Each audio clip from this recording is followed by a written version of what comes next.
పంచదశి మంత్రం. శివశక్తి కామః క్షితిరతరవిశీతకిరణః స్మరోహం సచక్రస్థాదనుచ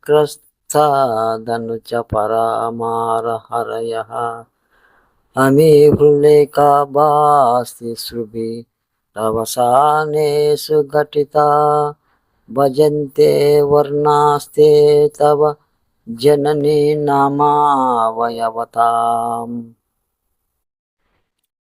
పద్యము.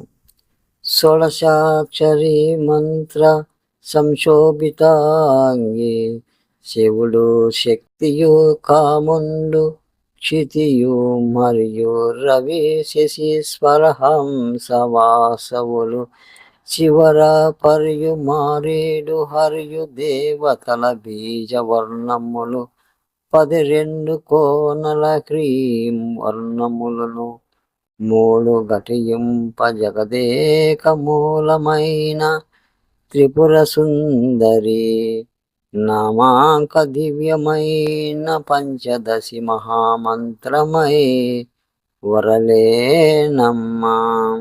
నీ మహామంత్ర ఫలము వర్ణింపవశమే మంత్రయంత్ర తంత్రాత్మిక మహిత సంయమిపి స్థితార్థప్రదా జననీ భవాని. వ్యాఖ్య. అమ్మా జగన్మాత రాజరాజేశ్వరీదేవి, నీ మంత్ర బీజాక్షరాలు కా ఏ ఈ లా హ్రీం, హా సా కా హా లా హ్రీం, సా కా లా హ్రీం అనునవి సామాన్యమైనవి కావు కదా.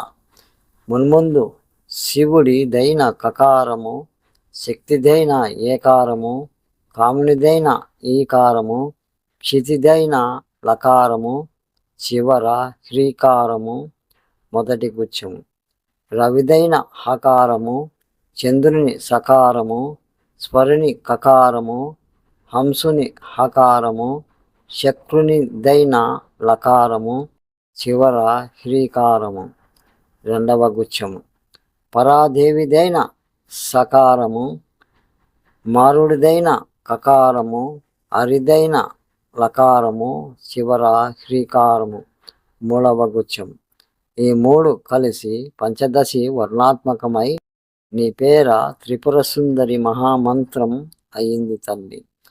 చతుషష్ఠి తంత్రవిద్యలలో ఇది పరమ పురుషార్థం మంత్రం.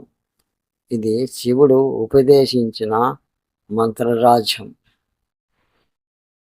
శ్రీచక్రం శృతిమూలకోశ ఇతి తే సంసారచక్రాత్మకం విఖ్యాతం తదధిష్ఠితాక్షర శివజ్యోతిర్మయం సర్వతః ఏతన్మంత్రమయాత్మికాభిరరుణం శ్రీసుందరీభిర్భృతం మధ్యే బైందవ సింహపీఠలలితే త్వం బ్రహ్మ విద్యా శివే.